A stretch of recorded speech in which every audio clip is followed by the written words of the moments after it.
Dear children, good morning. 8th standard. In this video, history, 3rd lesson, part 1. The lesson title is Life and Society. கிராம சமூகமும் வாழ்க்கை முறையும். Friends, everyone take your social science book, page number 26. Well students, topics to consider in this class. First, types of land revenue. Permanent settlement. Second, Ryotwari system. Third, mahalwari system. Let's go see learning objectives. The land revenue policy under the British rule. ஆங்கிலேய ஆட்சியின் கீழ் நில வருவாயின் கொள்கை. To understand the merits and demerits of the land revenue policy. நில வருவாய் கொள்கையின் நிறை குறைகள்.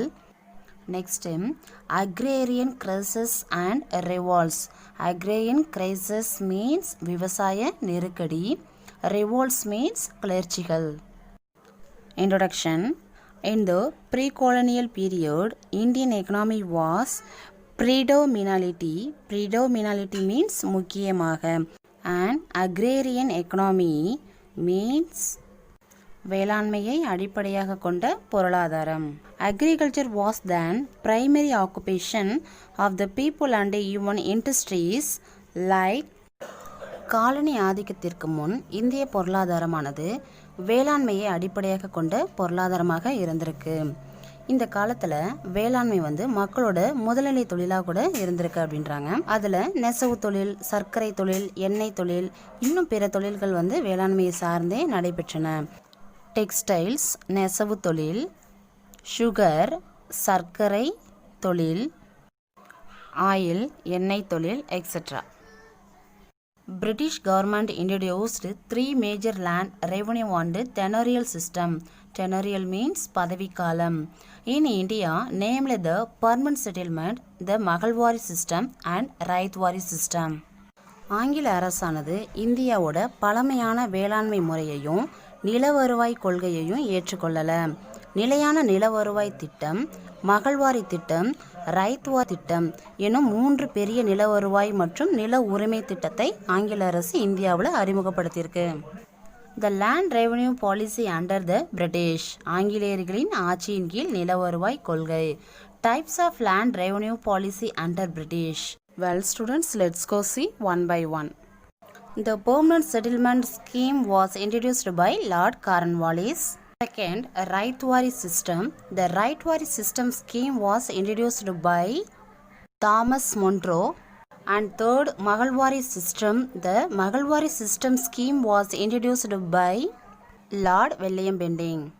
Students, we see image Cornwallis. First, permanent settlement. நிலையான நிலவரி திட்டம். When Robert Clive obtained the Diwan of Bengal, Bihar and Orissa in 1765, there used to be an annual settlement of land revenue. We see image Warren Hastings. Warren Hastings changed it from annual to quinquennial, 5 yearly and back to annual again. During the time of Cornwallis year, 10 years. Decennial means 10 years. Settlement was introduced in 1793 and it was known permanent settlement. 1765ல Robert Clive Vangalam, Bihar மற்றும் ஒரிசா இந்த பகுதிகளில் வரி வசூலிக்கும் உரிமையை பெற்றிருந்திருக்காரு.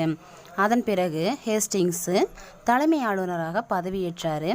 ஓராண்டு நில வருவாய் திட்டத்தை 5 ஆண்டு நில வருவாய் திட்டமாக மாற்றினார். பின்பு கார்ன்வாலிஸ் பிரபு இத்திட்டத்தை 10 ஆண்டு நில வருவாய் திட்டமாக மாற்றினார்.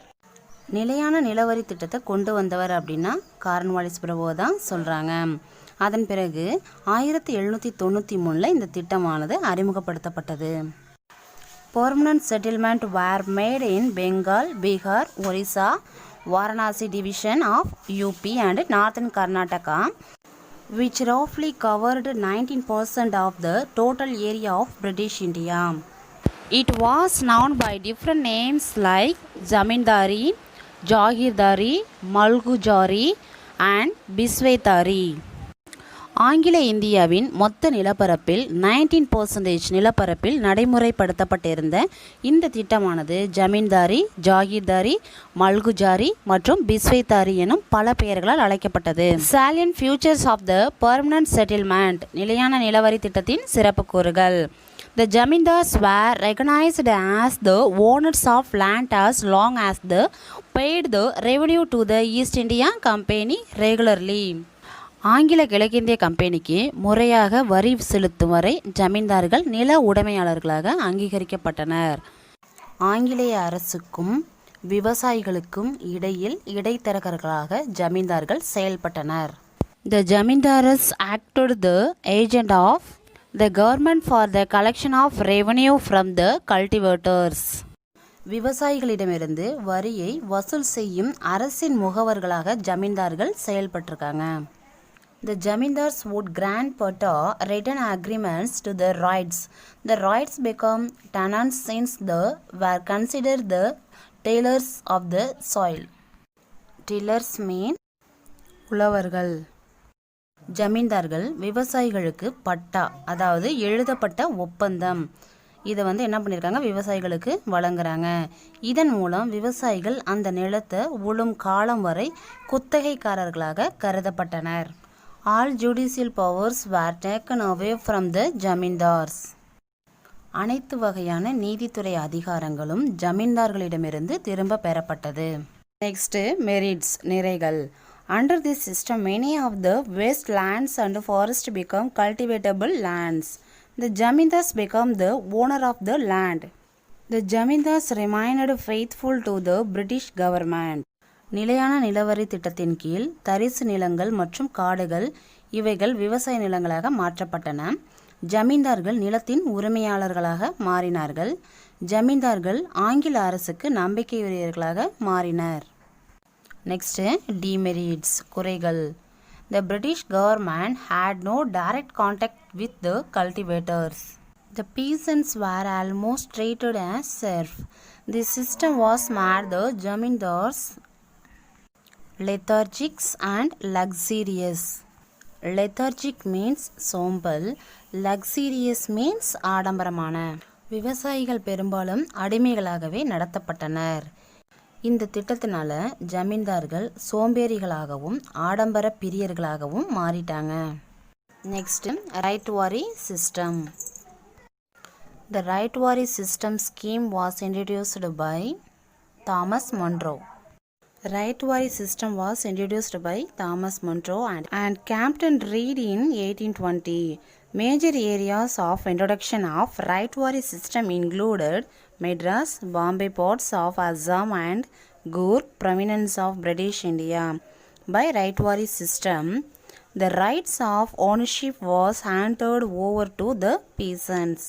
The estimate was reduced to 1/3 of the produce by Thomas Munro. The revenue was based on the basis of the soil and the nature of the crop. Ryotwari system 1820 Thomas Munro மற்றும் captain Read என்பவர்களால் அறிமுகப்படுத்தப்பட்டது. இந்த முறை மதராஸ், பம்பாய், அஸ்ஸாம் பகுதிகள் மற்றும் கூர்க் ஆகிய பகுதிகளில் கொண்டு வரப்பட்டிருக்கு. விவசாயிகள் நிலத்தின் உரிமையாளர்களாக மாறினாங்க இந்த திட்டத்தின் கீழ். Salient features of the ryotwari system, ryotwari முறையின் சிறப்பு கூறுகள். Revenue settlement was done directly with the ryots. Ryotwari சிஸ்டத்தினால என்ன ஒரு பெனிஃபிட் இருக்குது அப்படின்னு பார்த்தோம்னா, வருவாய் ஒப்பந்தம் நேரடியாக விவசாயிகளுடன் செய்து கொள்ளப்பட்டது. நில அளவு மற்றும் விளைச்சலின் மதிப்பீடு கணக்கிடப்பட்டிருக்கு. அரசு விளைச்சலில் 45% 55% வரை வரியாக நிர்ணயம் செய்தது. Effects of the ryotwari settlement, ryotwari முறையால் ஏற்பட்ட விளைவுகள். In most areas, the land revenue fixed was excessive. The rights were hardly left with bare maintenance even the best of seasons. Under this system, the government exploited the farmers instead of jamindars.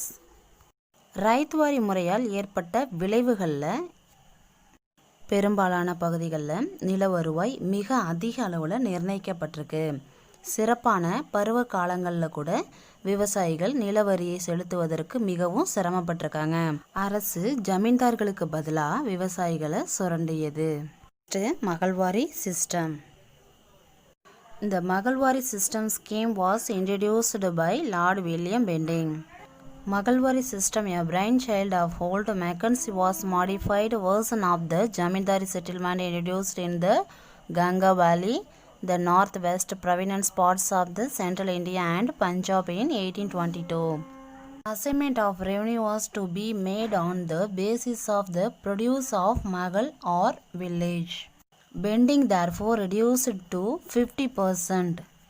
இந்த மகள்வாரி system அப்படிங்கிறது hold Mackenzie என்பவரது சிந்தனையில் உதித்த ஜமீன்தாரி முறையின் மாற்றியமைக்கப்பட்ட வடிவமே ஆகும் அப்படின்னு சொல்லியிருக்காங்க. கங்கை சமவெளி, வடமேற்கு மாகாணங்கள், மத்திய இந்தியாவோட சில பகுதிகள் மற்றும் பஞ்சாப் போன்ற பகுதிகளில் 1822 அறிமுகப்படுத்தியிருக்காங்க. மகள் அல்லது கிராம விளைச்சலின் அடிப்படையில் இம்முறையில் வருவாய் மதிப்பீடு செய்யப்பட்டிருக்கு. Salient features of the mahalwari settlement. Mahalwari முறையின் சிறப்பு கூறுகள். The lambardar acted as intermediaries between the government and the villages. The village community was the owner of the village common land. The village land belonged to the village community. கிராம தலைவர் அரசுக்கும் கிராம மக்களுக்கும் இடையே இடைத்தரகராக செயல்பட்டிருக்காங்க.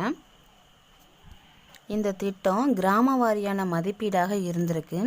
ஒரே நபர் பல கிராமங்களை தன் வசம் வச்சிருந்திருக்காங்க. கிராம நிலங்களுக்கு கிராமத்தை சேர்ந்த சமுதாயத்தினரே உரிமையாளர்களாகவும் இருந்திருக்காங்க. Okay students, thank you. See you again next class.